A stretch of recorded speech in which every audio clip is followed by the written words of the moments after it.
Welcome everyone. This is a very special meeting today.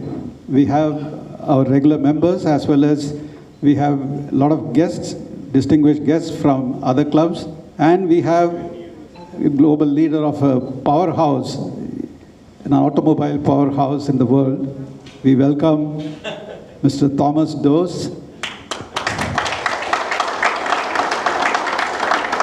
It's really a special meeting for us to get such an eminent person and someone who has authored an interesting book. I think I will not steal the thunder. Let's more things reveal as we go through the session. We will begin our today's agenda. Let's all stand up for a silent invocation.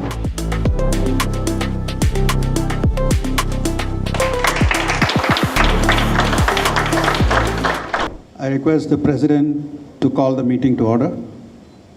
This Rotary Club of Guindy's weekly speaker meeting with the global leader, Mr. Thomas, called to order. Now I invite Rotarian Vasu Venkat to give away the four-way test. The four-way test of the things that we think, say or act. Is it the truth?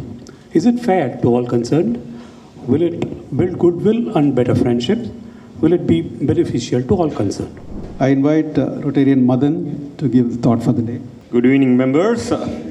Great organization is built the same way a great machine is. Every component working in harmony toward a shared purpose. When people unite with clarity and passion, transformation becomes inevitable. Thank you. It's now time for our President to give away her welcome address. Vanakkam, good evening to our chief guest, Mr. Thomas, and invited guest, my dear co-presidents, and our members, Rotary Club of Guindy's members, aunts, annettes, and the invited guest. I would like to start this part of the meeting with a very, very lighter note. I was Googling yesterday how to impress the managing director of BMW. Google said, go and stand near a BMW. I don't have a BMW, sir, I'm driving a Thar. Then I don't have anything else other than using my Rotary charm to impress him.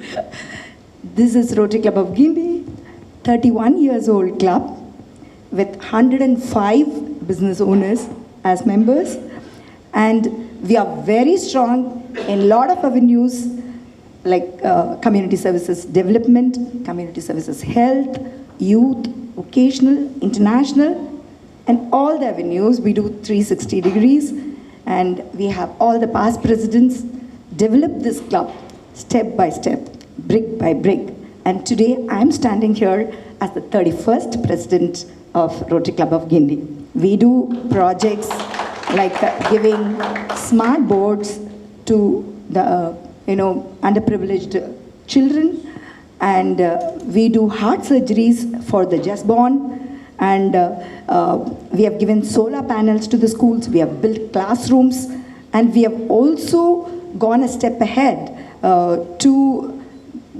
help the stray dogs. So one of the CSR donor is with us, Mr. Seshan. So he is kind enough to contribute to the stray dogs, helping them to get the surgeries done and keep them safe in the dog's house. So I would like to start this with a very, very kutti story. Once a boy was walking in the roads and he found some luxury cars. And he was telling his appa, how appa, these luxury cars looks very confident even if it's not moving. Appa said, it's not about the speed here, it's about the engineering. Okay? It's not about what it appears, it's about how strongly it's built inside. That is what is showing outside. Today, we have a very eminent person from BMW, the car with excellence.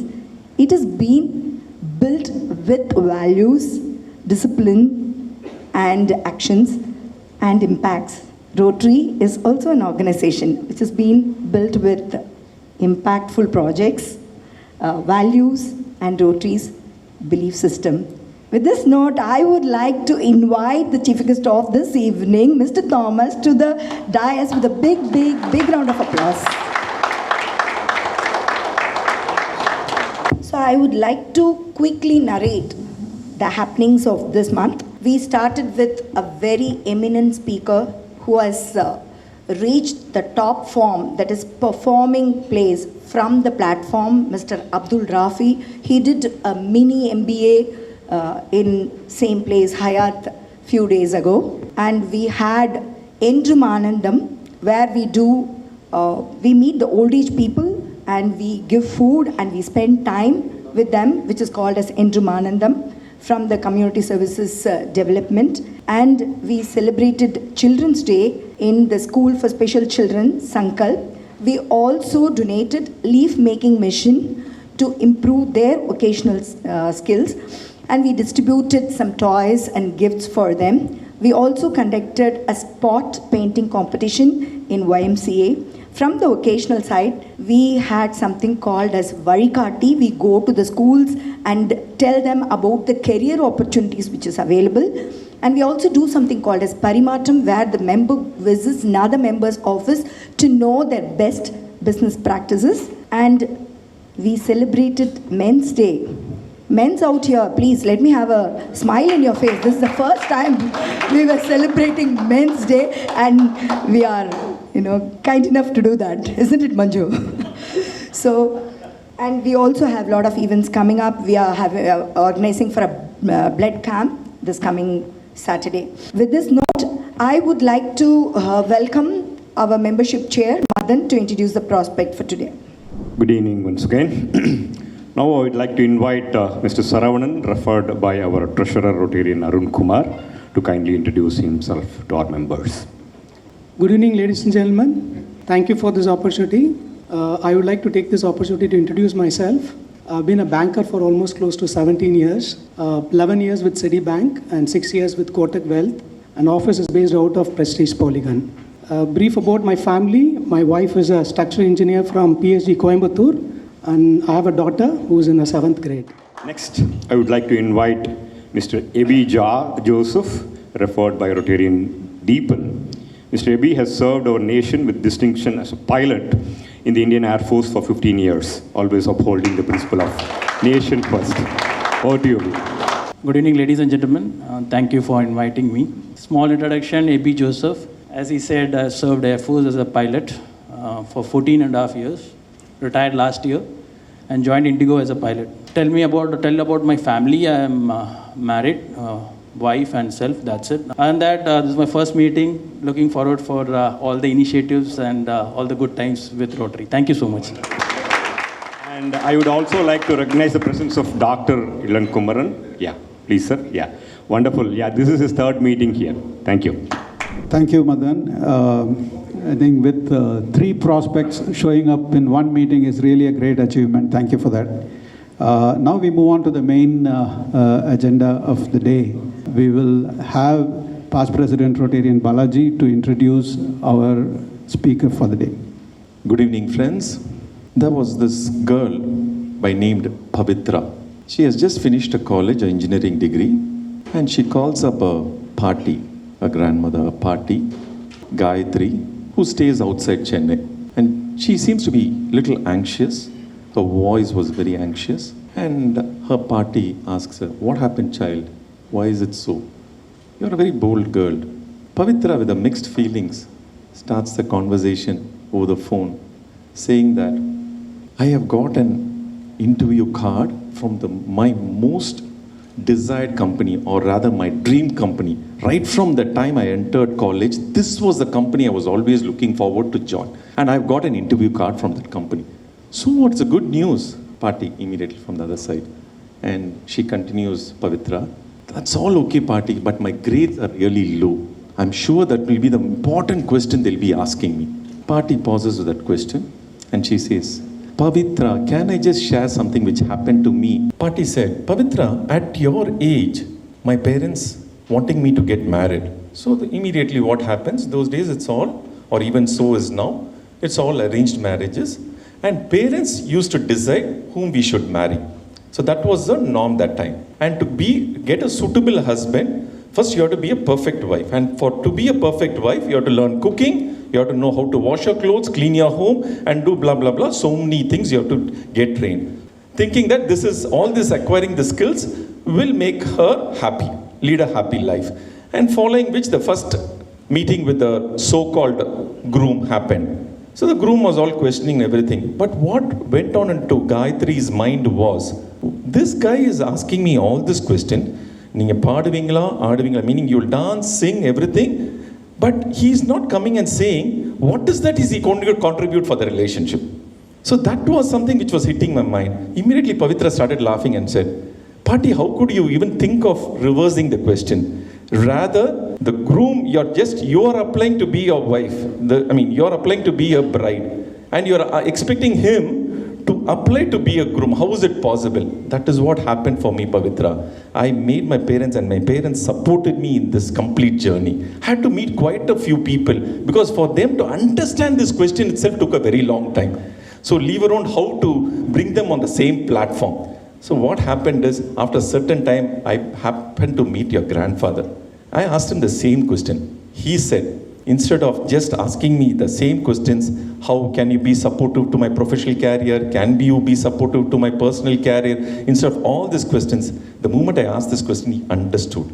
So that is where we started complementing our one another's strengths. So this is how the story between a granddaughter and a grandmother, Pavitra and Gayatri, starts off with all examples of this. Simple case studies which are taken into our age-old practices. And immediately for Pavitra struck, yes, I am going to rather ask the company, or what, I'm going to tell the company that I am going to provide this. You're going to get a unique character, you're going to get a dedicated character, and you're going to get a passionate person to work for you to improve your company. So that is what I'm going to promise to them. And automatically, this is going to be my plus point. And immediately a grandmother said that, yes, Pavitra, it is very difficult to get a loyal person like you, because you have decided this is my dream company before you could even join the company. So that is what happens in this earlier. For earlier, can all of us pronounce and see how many la, ra are there? At least 3? La. So to pronounce the word earlier itself requires some extra effort. But here, his biodata is so simple for such an accomplished person. Rather, I have to pull some stories from his book to prolong my introduction. Yes, we are going to have a person, the chief guest with us, was born on 22nd June 1966 in Uten, Germany. He started his career in social service 1992 to 93. Then 1993 to 98, production manager in ZF Friedrichshafen Chef in Germany. And 1998 to 2006, self-employed lean production consulting company, Germany. Then 2006 to 2008, in-house consultant, BMW AG Munich. And as this continues, after reading this book, my brother gifted this book to me. He said, I met Mr. Thomas, here, you take this book, you read it. So I happened to read, and the entire story goes on these kind of things. Pavitra comes up always, probably we're going to hear more from him. So Pavitra will come up always, and how Party connects all this age-old practices with the current modern techniques. How simplified it is. And this person not only has written a book named Earlier, he lives as per his book, Earlier. He's a very simple man, he walks the talk. As the Tirukural couplet goes, Yellorukum Nandram Panidal, Avarullum Selvarke Selvam Panindu. Meaning, the translation of the Tirukural is, it is very, very important for everybody to be humble. But it is more important for a person who is wealthier, both in terms of knowledge as well as in terms of monetary things. Here is a man who just knows humbleness to the maximum. And yes, he has been a general manager 2010 to 2013 of Assembly and Physical Logistics, BMW Group Plant Chennai, 2013 to 2017, Managing Director Plant, Wackersdorf, BMW AG, 2017 to 2019, Head of Logistics, BMW Motorrad Berlin, 1st June 2019, Managing Director of BMW Group Plant Chennai. Ladies and gentlemen, boys and girls, let's put our hands together as I present you Mr. Thomas Dose, Managing Director of BMW Group Plant Chennai. Thank you. Thank you so much for having me here. Balaji, thank you so much for the introduction. As I always said, I learned so much about myself with all these introductions. And yeah, nothing left to say. He was speaking about this one here. I will touch upon this later. But let me first of all give you a little bit of an introduction beside the facts you have found out. I'm a very ordinary man. I have never seen a university from inside. So everything I know, I have experienced. And today's motto is Elia Experience. Elia, as rightly mentioned, stands for simple and easy.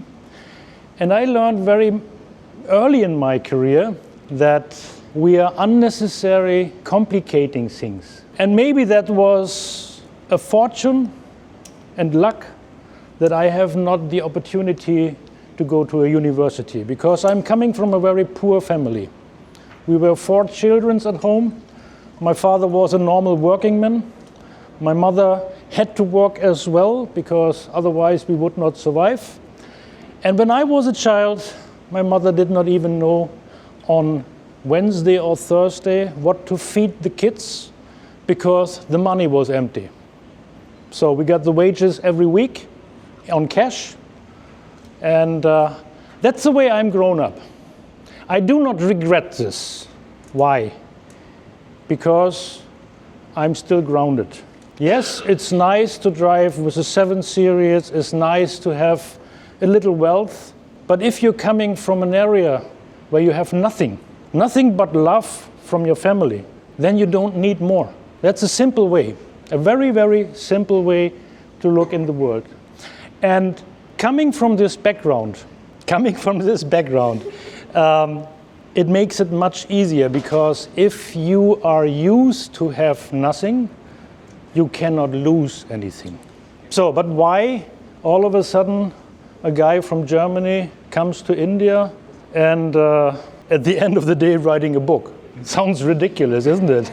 As you mentioned, Balaji, I was in the consulting business. That was my first contact with so-called higher educated managers.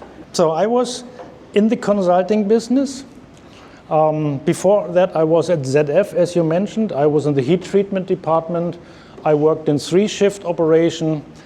And I was closer connected to all these associates around me than to the management. And I asked myself, why is it so? Why do we have a close connection to each other? Why do we help each other? And why is there a gap to the management? That was a driving factor for me. After ZF, I learned a lot about lean production, because we had a project. Those days, ZF was in trouble, like today. The sales price of a transmission from ZF was, or the cost of producing a transmission at ZF was on the same level as the sales price from the competitor. And we had to do something. So we came up with these, we all have read the book from Womack and Jones, The Second Revolution in the Automotive Industry, where the Toyota principle was published. And we all followed this because we had no idea no clue what about this. But they learned, or they taught me, my team taught me a lot. They have explained to me what is the difference. And I started understanding that my limited view of the world was, we are believing everything is in order. The universe is like a clockwork. Everything is running perfectly. I came to it, we have one God, and you don't have other gods beside me, so to say in the Bible. And all of a sudden I was in a society who said, we have 33 million gods, so you have one, come join us with your God, it's fine. And the normal situation is chaos. The universe is built out of chaos. And quantum mechanics is exactly telling us that the truth of the universe is chaos. And order is just one status of these millions and millions situations we have. So it's extended my view. I learned a lot from my team about humanity. I learned a lot of what does it mean to rely on family? What does it mean to collaborate? What does it mean to incorporate associates? And we could learn mutually. I have learned a lot from my Indian colleagues, and I could give them a little bit of lean production mindset. And that was at the end that led to a book that tries to combine lean production, out-of-the-box thinking, not just repeating what someone told you, inviting you to use your own brain, and the Indian way to approach things. This led to the book Ilya. And as rightly mentioned, Ilya means simple. Some colleagues said to me, you have to name it Elimai. I said, no, Ilya is more nice. I would love to name it Ilya. And it takes place here in Chennai. Who has read the book so far? 1, 2? Okay. Then I don't want to tell you so much about the book, just to keep you hungry to read the book. You can read the book in many different ways. You can read it as a novel about a young lady entering the industry, making a career. There's a little love story in this as well. That's one way to look at this. The second way looking on this is, what is the foundation of lean production? What is the foundation of common sense applied to industry in a technical way, but also in an organizational way? Leadership style. This is the content of the book. But the third layer of the book is we have different generations. And I give you a quote. The quote says, "The new generation will ruin our society. They are not able to pick up what we have done. They will destroy everything, and sooner or later it will end in chaos." This quote was from 50 BC out of the Roman Empire. And it's still valid. Applied in a different way, with Ilya principles, thinking out of the box. If you don't mind, I would like to give you some examples. After these examples, practical hands-on examples, I would invite you for a Q&A session, because I can tell you so many things. If you're not interested, I see it in your eyes that maybe closing down. You have to be active as well. Please give me some Q&As afterwards, then we can have more interactive session, okay? But just to give you some examples. So, who of you has ever experienced a production meeting? Production meeting. Yeah, production meeting. Let me explain first, because the majority has not experienced the pain of a production meeting. A production meeting is something where all relevant managers of the production will come together on a very early stage of the day, and they will discuss what happened yesterday. So, all the managers having prepared their presentations. They are using a projector, a lot of KPIs, and they are talking about what was yesterday in the production. What was the volume, what was the quality, what was the sickness rate, blah, blah, blah, blah, blah. Boom, boom, boom, boom, boom. That's state-of-the-art management technique. When you sit in such a meeting, you're asking yourself, okay, they are showing something, the next manager is showing something. What was shown before? I forgot. And when a manager is explaining what was the fault the day before, I hear only explanations, excuses. So it's a defend modus. They are defending their department. We have done everything right. It was the fault of the logistics, it was fault of HR, whatever. And we are all looking backwards. Yesterday. So if you know the numbers of tomorrow's lottery up front, you would be a billionaire.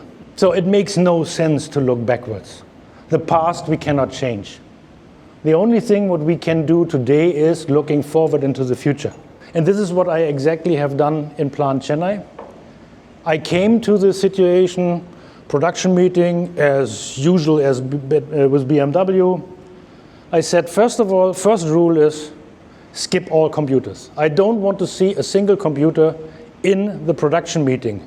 It's a meeting with managers and not showing graphs and all these stupid things. You should talk each other how to solve problems occurring tomorrow, next week, next month, next quarter. So I have banned every computer and I told them, please, what is the relevant data we need to know today that we can react, that the production is tomorrow running smoothly? Where all the ships are not longer going through the Red Sea, they're going around Africa. So we were cut off with all these supply for at least 2.5 months. These are really situations where you have to manage. And this you cannot manage by looking into data and facts from yesterday. You have to look into the future. And all of a sudden our plant can store 150 car bodies. And if you would ask in a normal condition, in the old-fashioned way, can we store more because we have an upcoming storm, we need to store more of these bodies? Everybody would say, no, it's not possible. It's my department, and I have to have clear walkways, and no, it's not possible. I told the team, rule number 2, after banning all computers is, I am not participating. And then they came up with a complete manual system where you can see the complete production forward view. And since then, since COVID, we have not stopped a single day. And same was applicable for costs. We're all chasing costs. I have to tell you, and you have to forget this right away and not record.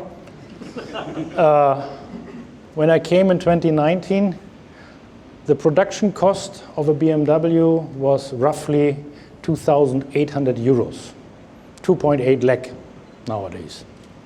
And AG sent me to India, second time, to close the plant, or at least to sell the plant, because in the BMW mind, BMW workers are always too expensive.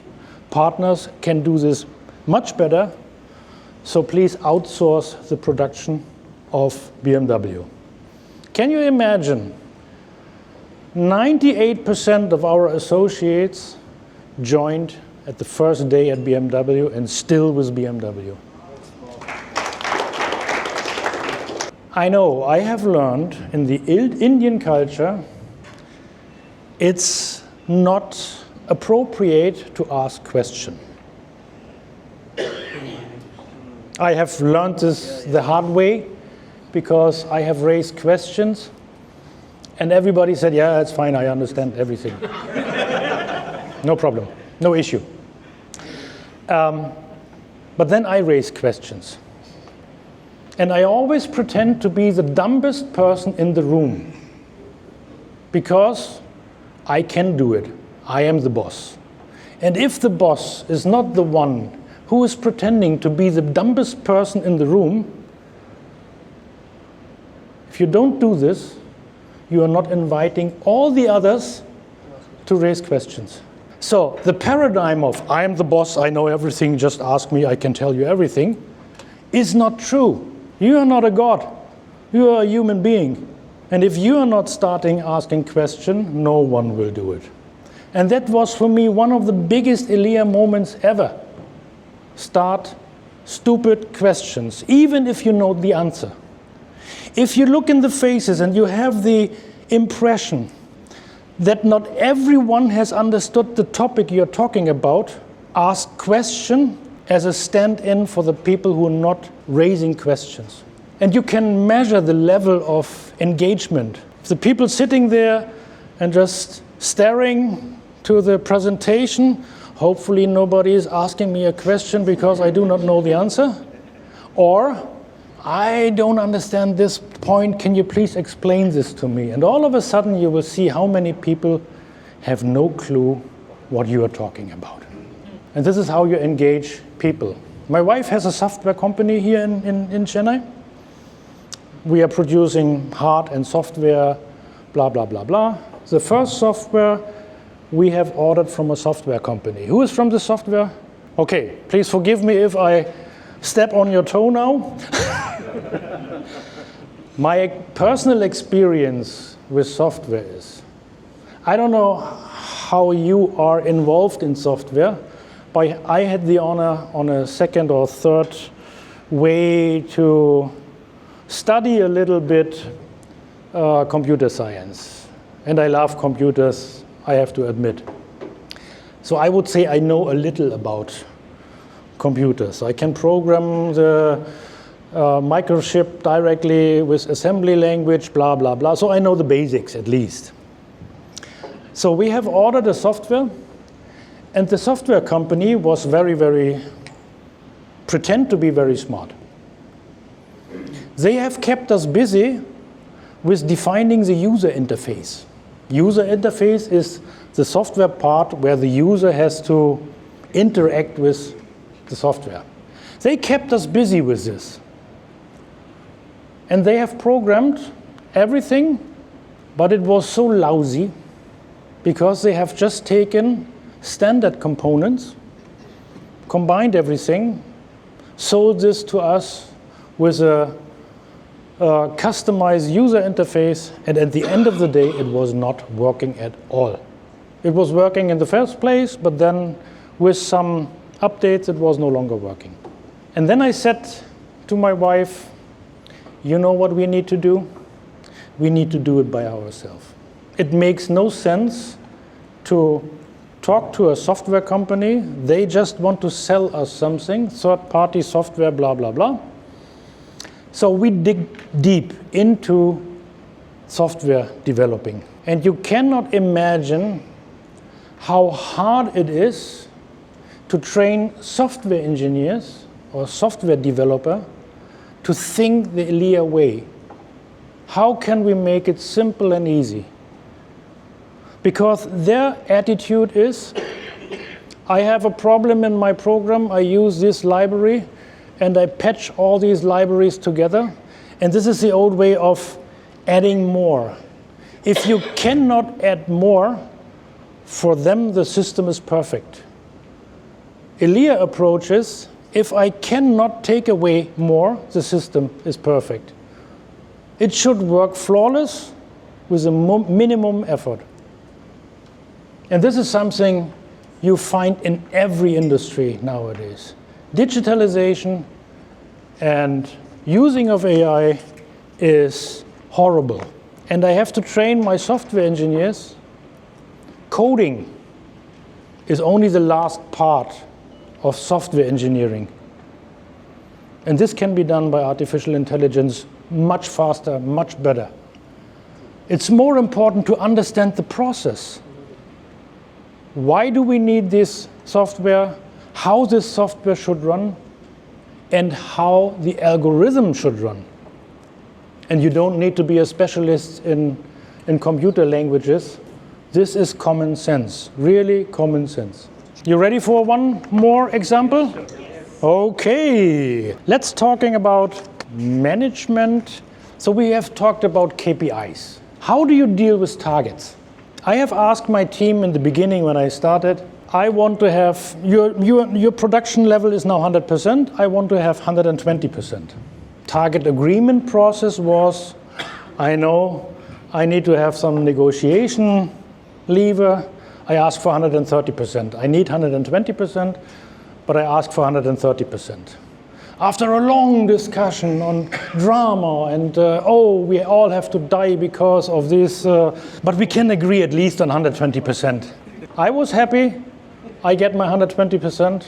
The guys were happy because they know exactly they have 150% in their pocket, because next year I will ask again for another 20%.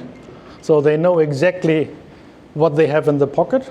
So it was an agreement. 120% was good. With this game, you can play this game every year. I need to sell 120% to Munich. But internally, I expect 160% because we need to have a little cushion. So I transferred this cushion from the departments to my level. And all of a sudden they said, okay, let's go for 160%. It was possible because they know exactly what they have in their pocket. It was a nice agreement. And I got 159, 140. I told them, we need to have 120. I'm asking 160. If you're not able to bring 160, I will not rip off your head. It will not have any consequences for you. And all of a sudden they helped each other because there was no consequence. So I got 160%. And then my team said to me, Thomas, you're stupid. I said, yes, you're true, but why? And they said to me, Thomas, why are you asking for 160%? Why you are not just asking for the maximum? Why you limit yourself to 160%? Because the mindset was blocked at 160. Why should I go an extra mile? Why should I not harvest the low-hanging fruits? Because I know exactly I just need 160%. Next year, my approach was completely different. I said to my team, you know what, guys? 120% is mandatory to satisfy Munich. Would you say to them, so the target for you is 2 meters and 1 centimeter. And when they have 2 meters and 1 centimeter, done, call it a day, you're ready. No, they want more. Intrinsic motivation, where is the limit? And all of a sudden the number becomes an aspiration, and the passion of performing is in the foreground and not reaching targets. Forget targets. Okay? And this is common sense, because you're not asking your kids at school, I want from you a B or a C, and then you get this or that. No. I'm encouraging you to give your best, and I'm telling you what is the outcome. If you're not giving your best, you never will experience your personal limit. And if you not experience your personal limit, you will not push the limit. You will always be staggered on that way where you are. Push the boundaries for your own sake. Please try to explain this in an industrial environment to your boss. I don't have any targets. Yeah, you're laughing, but this is exactly the point. Applying common sense in an industrial environment is so heavy. And you need to be completely radical on that. You break with common rules of leadership. But why is it a common rule? Nobody has re-questioned this common rule. Because the management rules are based on mistrust. I mistrust you because I know better than you, you have to bring 120%. And then your job is to convince me, no, I cannot bring 120%. And then you are in a kind of game. And I have one question when you're talking about KPI, targets and things. So when you had in BMW, when you had say 200% was your target, how was the people's stress level and how did you manage it? Very good question. Thank you so much. You have a personal relationship to other person, to your boss, for instance. And you don't want to disappoint your boss. If I tell you my expectation is that you are bringing 160% and you know exactly that you only have 120% in your pocket, you will panic. And if you break this stress level by saying, I know 120% is good for you, but I want you to strive for more, and you are in a safe space. The mandatory target we have to fulfill. Performing out of fear? No, they are performing out of passion. And if you have this performance out of passion, then you have the buy-in of all your managers. If you create a situation with fear, you are done. How do you incentivize people? Suppose one is performing good, like 160, 140, 130, but one is only doing 110. And how do you incentivize that person? Because he would see as the whole overall growth of the company or overall targets. There are no incentives. If you need money or a carrot to run, you are the wrong manager. Honestly, if you are not want to perform in a team, to celebrate, to be part of the team, to be intrinsic motivated to do it, I sack you. Very simple and easy. If you are not part of the team, you're out. Simple and easy. Why should I nurture you when you are the one rotten apple in the basket? Because if you have 10 members in your team and one is not performing, you are not losing 10%. You are losing 50%. And your job is to take out the rotten apple out of the basket. If you are not intrinsic motivated, fire them. Because I was head of assembly before, I know how your job is working. If I have to jump in to do your job, you are useless and you're out. Very clear and simple communication. One question, this is Madan, I'm the membership chairman. Of course, my president has given a secret target that I should thank you. So what has been the most meaningful learning in your career that young professionals in Chennai should adapt to grow into strong, value-driven leaders? In modern industry, we have a clock to clock in and clock out. And common practice is after 8 hours, I'm coming back, I'm clocking out, taking my brain, going home, running a home business because family is home business, doing extraordinary things, but being at work just a robot. You don't need to have an ego. And the process of coming to a common understanding of a problem, that's what a powerful team is all about. Get another view of the problem or of the situation for the good of the team, for the good of the company. Can you just give some example of the KPI you were setting up for the quality? Yeah. We do have a system at BMW where we not can change a lot. It's called QZF and QZS. QZS stands for quality static. So everything you can see on the car, it's not okay, is in the category of static, and QZF is in the category of function. You can compare a plant in US, in Germany, with a plant in India. We are all on the same system, and we have scale alignment. People are traveling around to really sharpen this system, and it's very strong. Just for the out of the view the customer will have. And this is what we use as quality index. Sir, I want to understand your thought process and your time when you started as a management consultant. So there are like a lot of tools, like management tools, Jemima, compilation, and this TQM, ISO, and also balance scorecard, and the McKinsey concepts, BCG concepts. How you think about all this confusion? Because for me it's a lot of confusion.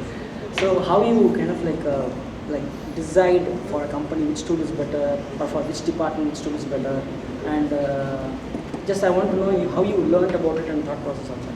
Thank you so much. Very nice question. When I started my career as consultant, I was confronted exactly with all these different techniques. My approach was very easy. Can I explain this tool to my mother who has never seen industry, and can she understand? If she says yes, then I at least try it. I said to myself, if I don't understand, how can I sell this to my associates? How can I expect that my associates understand this? So I leave all this, I just skip it, because it's not worse. You have to understand where all these techniques coming from. The industry of consulting is based on high sophisticated methodologies. Nobody understands that they need a consultant to implement this. It's like the artificial complexity we are creating to create artificial intelligence to manage artificial complexity. It's much easier to skip this artificial complexity. Perhaps easier for BMW, but what about a startup or a company which has to make a mark? My wife has a startup, and we have decided the only thing you need to have these kind of ways is to convince your investor. If you know how ISO certification is working, I don't trust any ISO certification. If you need to convince someone and you cannot convince them with 3 sentences, your business model is not working. Set up a tea shop in Germany, and tea shop in Germany means not the tea stall. It means a fancy store where you have hundreds and hundreds of teas in small packages selling for a hell of a price. That's very, very famous in Germany. And the common understanding is if you want to set up a tea shop, you need to have at least 50 different kinds of tea, and the minimum package is 50 gram, better 25 gram, because the people want to try the tea first before they buy more, or they want to have the freedom to have all the time fresh tea. Do you want the best tea you can get on the market for 50% of the price you're paying normally in a kg? Because you are drinking the tea anyhow. So why you are coming up with these small batches, why you try everything? No. And be honest, we all love tea. And we all have our favorite brand or favorite kind of tea. And we are buying this tea. And this was exactly the concept of his business. The business concept was very easy to understand. And if you are not able to sell this business concept, and he is not doing marketing at all. What is marketing? Marketing has the only purpose to sell a shitty product that cannot sell by itself. I will not find any investor for you. And we have decided not having an investor at all, because investors coming with their own mind, and there's always a contradiction of what is good for the company and what is good for the investor. And it's not always the same. Hi, thank you so much for such an insightful session. My question is pretty different from the questions that we've heard so far. When you first came in, it was pretty evident that you had a clear idea of what you were going to speak here today. And I noticed that from the beginning of the speech till now, you have maintained eye contact with every single person in this room. And when I speak in public, and I have around 60-70 odd pairs of eyes staring at me, I kind of lose the drift of what I'm trying to say when I shift from one person to another. So how do you not lose the flow of how you're speaking, and were you like this when you started out, or how do you speak so well in public? My wife was torturing me 3 days back. What do you want to tell? Show me your concept. What do you want to speak about? I said, I have no clue. Shankar gave me a very nice feedback the last time when we had such a session. He said to me, Thomas, you know Jekyll and Hyde? Dr. Jekyll and Mr. Hyde? You are a silent person. But when you're on stage, you're changing completely. And this is exactly what I rely on. I have no clue what I'm talking. I made a little note that I do not forget what stories I might tell you. But it's always on the situation, about the question. This is why I like Q&A so much. And when I look in through faces and I see everyone is looking at me, and this is my feedback I need, but he is pulling me off the stage. If you have more questions, if you want more of these, first of all, I would like to invite all of you to Plant Chennai.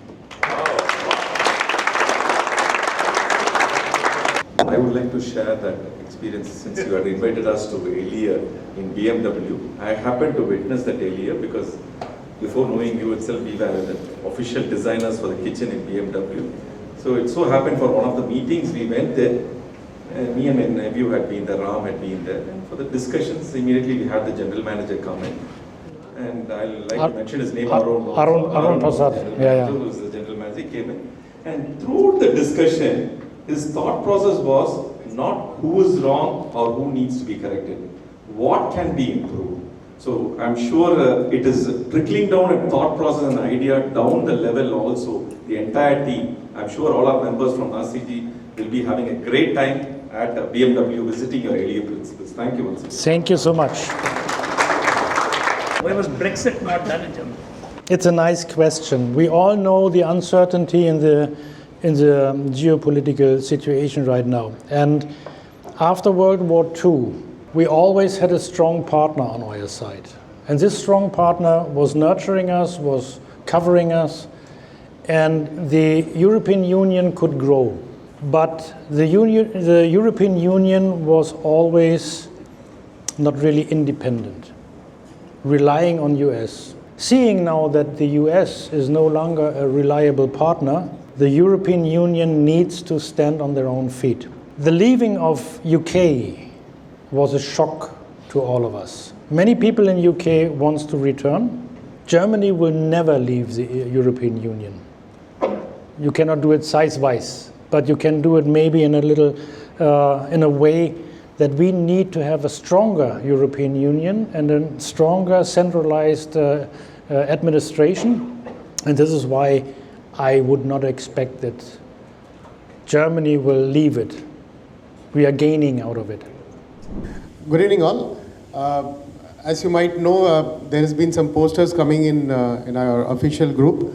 So the most awaited Gene Harris Carnival Season 12 is going to be on March 22nd. As of now, it's going to be at ICF Indoor Stadium. For a change, normally the committees are formed by speaking to people and then the chairman prepares a committee and all that. This time for a change, I will be preparing a committee by myself. Mostly, I will try to cover most of the members. And if at all I miss somebody, you are most welcome to volunteer yourself and join the committee, any of the committee which you would like to join. And please support the event. And definitely we want all the members to participate in this thing. And the registration is going to open on 29th. And it will be there until the 1st December evening 6 p.m. So 3 days we'll have the registrations. And the curtain raiser is as of now planned on February 1st. The venue and other details will be following soon. And apart from that, we also have this project Varigati. I think we have done about 5 schools as of now. And this Friday we'll be doing it Kumara Raja school in Gandhinagar. As of now, we have covered more than 1,200 students.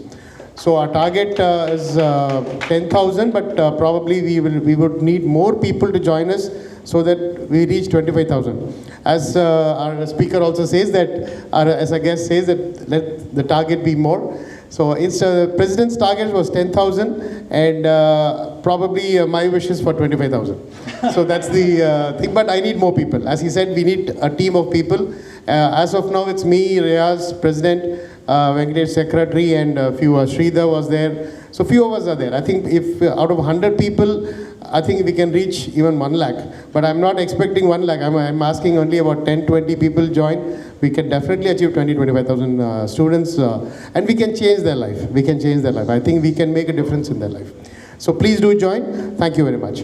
Good evening to Rotarians, visiting Rotarians, guests, and to our special guest, Herr Thomas Dozer. Ich bin ein stolzer ehemaliger BMW Mitarbeiter und freue mich, Sie willkommen zu heißen. Okay. Im Namen unseres Rotary Clubs danke ich Ihnen herzlich für Ihren Besuch und Ihren inspirierenden Vortrag. Vielen Dank auch dafür, dass Sie Ihr Buch auf Tamil, unserer Muttersprache, benannt haben. Das bedeutet uns sehr viel. Ihre Gedanken zur Führung, Nachhaltigkeit und Einfachheit haben uns neue und wertvolle Impulse gegeben. Ihre Erfahrungen, besonders hier in Indien, zeigen eindrucksvoll, wie Menschen und Kulturen verbunden werden können. Vielen Dank, Herr Dozer, für Ihre Inspiration und Ihre Zeit. Wir würden uns freuen, Sie bald wieder bei uns zu begrüßen. I would like to thank Rotarian Balaji and his brother, Mr. Shankar, for bringing an amazing guest to our meeting. And we had so many earlier moments. So thank you both for giving us these moments. And thank you, sir.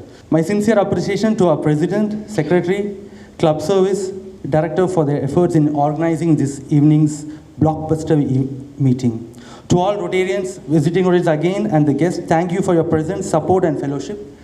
It is your enthusiasm that keeps our club vibrant and active. Let us continue to work together in the true spirit of Rotary, service above self. Thank you.